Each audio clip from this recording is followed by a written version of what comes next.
Vous qui suivez régulièrement la chaîne YouTube Jean-Claude Katende TV, bonsoir ou bonjour, tout dépendra de l'endroit où vous allez nous suivre aujourd'hui. Comme je l'avais promis lors de notre dernière émission, de parler du procès de l'évêque Pascal Moukouna, parce que je sais que ce procès intéresse beaucoup de gens, d'autant plus qu'il n'était pas retransmis en direct, mais aussi il n'était pas un procès public. Mais je me fais les devoirs en tant que vice-premier président de l'éveil patriotique de vous partager quelques informations sur le procès de l'évêque Pascal Moukouna. Aujourd'hui, je voudrais aborder un aspect important qui concerne l'acharnement du ministère public sur la personne de l'évêque Pascal Moukouna. Pourquoi je reviens sur la question de l'acharnement du ministère public sur la personne de l'évêque Moukouna? C'est pour que vous puissiez comprendre la sévérité du réquisitoire qui a été fait par le ministère public, où il a demandé presque le maximum des peines pour toutes les 3 infractions mises à charge de l'évêque Pascal Moukouna. Cet acharnement remonte d'abord au fait que le ministère public, il n'est pas le représentant de la victime. Il n'est pas non plus l'avocat du prévenu. Il est par contre l'avocat de la République. En fait, il est celui qui plaide au nom de l'ordre public qui aurait été, n'est-ce pas, perturbé, troublé par la commission de l'infraction. En tant que représentant de la République, de l'État congolais, le ministère public a pour travail, n'est-ce pas, d'instruire les dossiers à charge et aussi à décharge. Ça veut dire en d'autres termes que quand il trouve des éléments qui pèsent lourd contre les prévenus, il doit pouvoir les mentionner, mais en même temps aussi quand il trouve des éléments qui lui sont favorables, il doit pouvoir aussi les mentionner. Mais dans le cadre du procès de l'évêque Pascal Moukouna contre le ministère public et la partie civile Tchibola, il y a lieu de constater que le ministère public n'a pas joué ce rôle d'instruire à charge et à décharge. Il s'est beaucoup comporté comme étant avocat de la victime, c'est-à-dire avocat de Madame Tchibola. Et je vais vous donner maintenant quelques éléments qui vont vous montrer effectivement qu'il y a eu de l'acharnement du ministère public sur la personne de l'évêque Pascal Moukouna. Vous allez vous rappeler que le 12 mai, le ministère public envoie un mandat de comparution à l'évêque Pascal Moukouna. Le 13, l'évêque, avec ses avocats, se décide de se rendre à l'office du procureur, étant sûr que monsieur évêque Pascal Moukouna ne se reproche de rien, il va être entendu et en même temps relâché pour qu'il rentre chez lui et qu'il revienne à une autre invitation. Fort malheureusement, le 13, le ministère public le reçoit à son office, l'auditionne et décide directement le même jour d'inviter la partie civile, ça veut dire Madame Mami Tchibola. Il procède à la confrontation des 2 parties et au lieu de pouvoir donner la possibilité à l'évêque Pascal Moukouna, qui est un homme connu dans la ville de Kinshasa, un homme contre lequel il n'y avait aucune crainte de fuir, de se soustraire à la justice, le ministère public décide de le mettre sous mandat d'arrêt provisoire. Contrairement à tout ce qui se passe, parce que pour mettre quelqu'un sous mandat d'arrêt provisoire, il faut d'abord que dans les dossiers, il existe des indices sérieux de culpabilité, c'est-à-dire des faits qui démontrent que cette personne doit avoir commis les infractions qui lui sont reprochées. En fait, ces indices sérieux de culpabilité permettent au ministère public de se dire « ce monsieur a commis ces infractions » et à cela, il faut ajouter un autre élément ou d'autres éléments, c'est notamment la fuite de la personne. Si la fuite est à craindre, si la personne n'a pas un travail connu, si la personne n'a pas une résidence connue, tous ces faits mis ensemble, la personne peut être maintenue en détention. Ce n'est pas ce que le ministère public a fait. Alors que dans les dossiers, il n'y avait aucun indice sérieux de culpabilité. Dans les dossiers, l'adresse de l'évêque Pascal Moukouna est connue. Il n'avait aucune raison de fuir. Il a démontré en venant comparaître devant le ministère public volontairement. Et que aussi, à Kinshasa, l'évêque Pascal Moukouna a beaucoup d'intérêts qui ne pouvaient pas lui permettre de fuir. Mais le ministère public les met sous mandat d'arrêt provisoire. Contrairement à ce que nous aurions attendu des ministères publics qui instruisent à charge et à décharge. C'est encore là un élément de son acharnement, un élément qui démontre qu'il avait déjà choisi son camp, c'est-à-dire le camp de Mme Chibola. Dans le même dossier, un autre élément qui démontre l'acharnement du ministère public contre la personne de l'évêque Pascal Moukouna, c'est le fait que les avocats de l'évêque avaient proposé que les vidéos qui avaient circulé et dans lesquelles on démontrait un homme en relation sexuelle avec une femme soient produites devant l'officier du ministère public, c'est-à-dire devant le ministère public, et que la partie prévenue et la partie civile puissent en débattre pour éclairer davantage la religion du ministère public, mais aussi que les audios qui avaient circulé soient entendus par toutes les deux parties. Le ministère public avait tout simplement décidé de ne pas accéder à cette demande de la partie prévenue, c'est-à-dire de l'évêque Pascal Moukouna, alors que c'était son droit de pouvoir le faire dans le cadre du respect des droits de la défense. Encore de l'acharnement. Cette demande légitime ne lui avait pas été accordée. Alors que si le ministère public, comme nous l'avons dit dans l'introduction, instruisait à charge et à décharge, il aurait pu accéder à cette demande parce que c'était une demande faite par, n'est-ce pas, la défense de l'évêque Pascal Moukouna. Un autre élément, un élément scandaleux, un élément qui a étonné plus d'un, c'est lors de la dernière audience. Lors de la dernière audience, le même ministère public, la même personne qui avait instruit l'affaire au parquet, c'est la même qui est venue encore au procès pour, n'est-ce pas, assurer l'office du ministère public. Et lors de son réquisitoire, le ministère public se permet, je dis bien se permet, parce qu'il devait mettre les combles à son acharnement contre l'évêque Pascal Moukouna, il se permet, lors de l'audience, de produire un dossier sous RI 0798, suivi par le magistrat dont les initiales c'est BN, du parquet près le tribunal de grande instance de Kalamou, ce dossier qui était encore en instruction, où on disait que l'évêque Moukouna serait encore poursuivi pour avortement criminel sur la personne d'une femme. Le scandale, c'est quoi?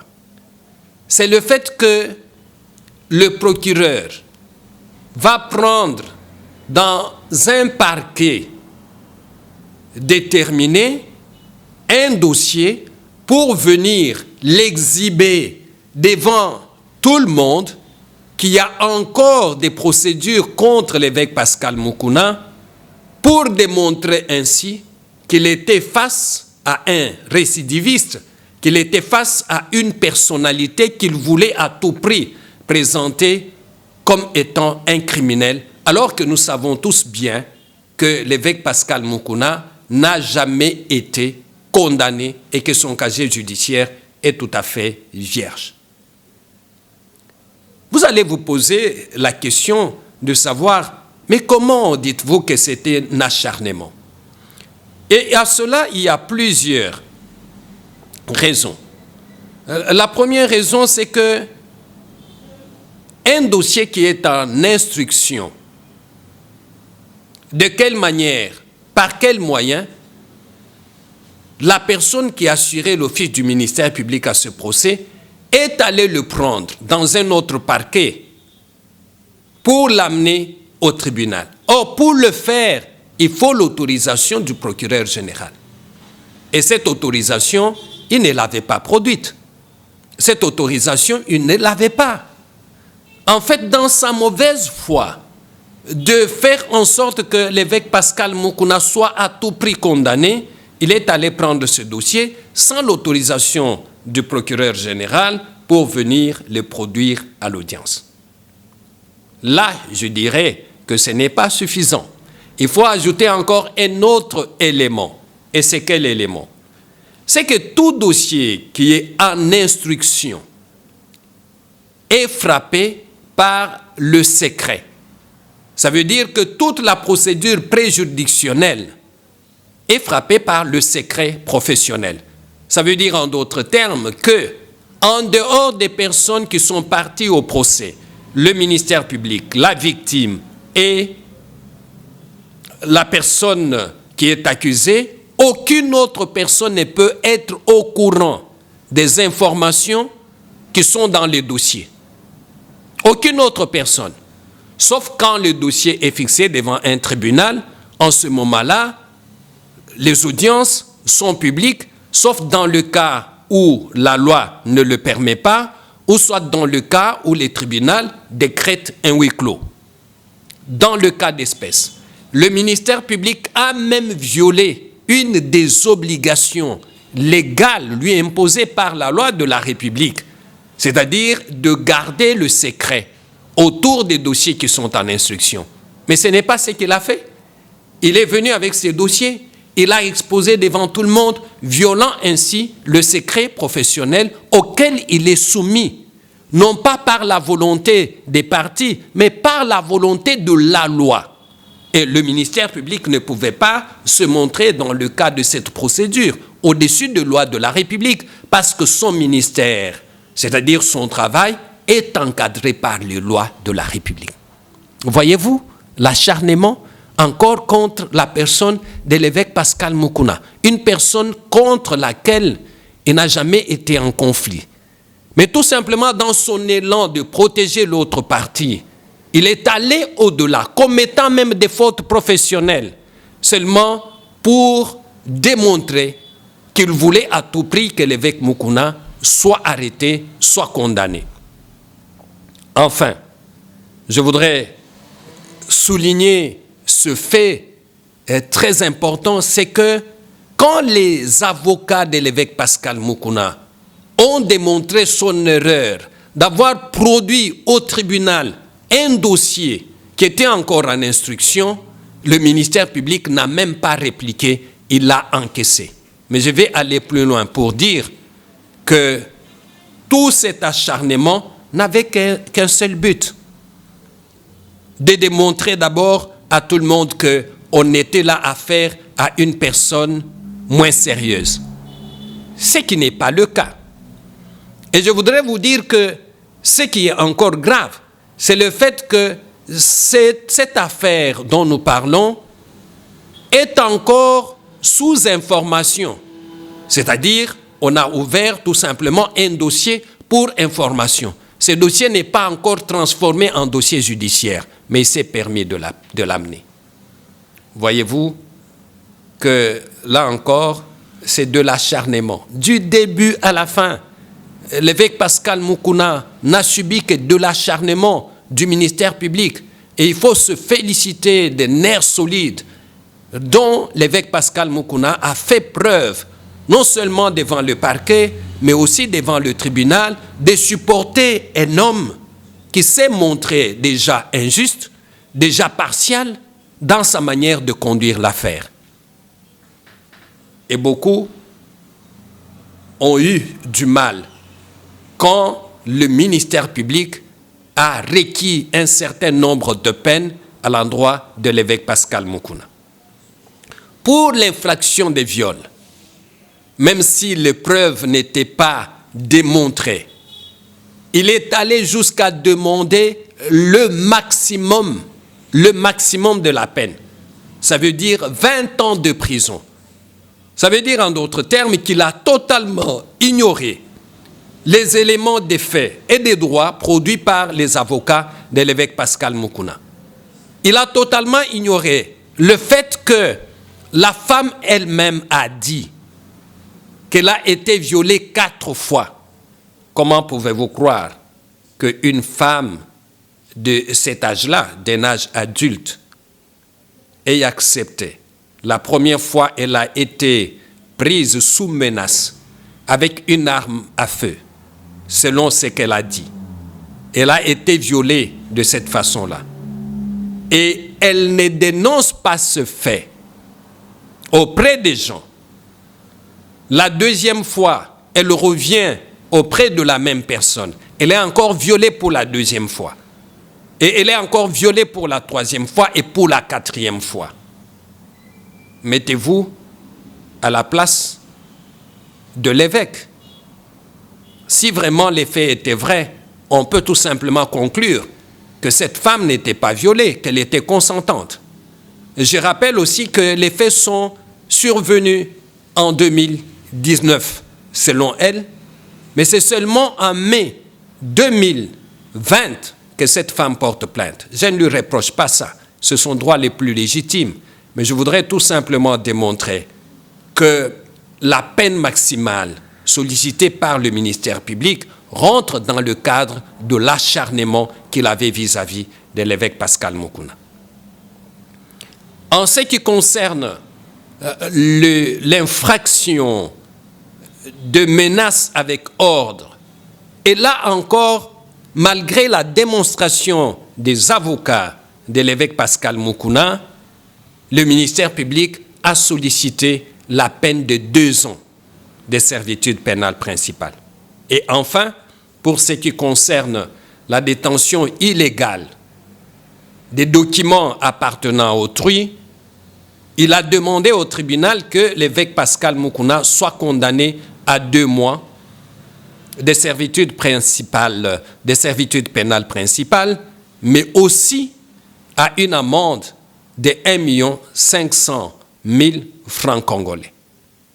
Un réquisitoire que l'évêque Pascal Moukouna ne mérite pas, mais un réquisitoire qui a été fait tout simplement parce qu'on a été acharné contre un homme qui n'a rien fait à ce magistrat, un homme qui a montré sa bonne foi pour participer à tous les actes des procédures qui étaient jugées, en fait, légaux. Chers téléspectateurs, vous tous qui nous suivez et qui aimez la chaîne YouTube JC Katende, Jean-Claude Katende TV, je voudrais tenir ma promesse que j'avais faite dans l'émission précédente de vous parler des détails, n'est-ce pas, du procès de l'évêque Pascal Moukouna. Aujourd'hui, j'ai pris l'aspect de ce qui concerne l'attitude du ministère public.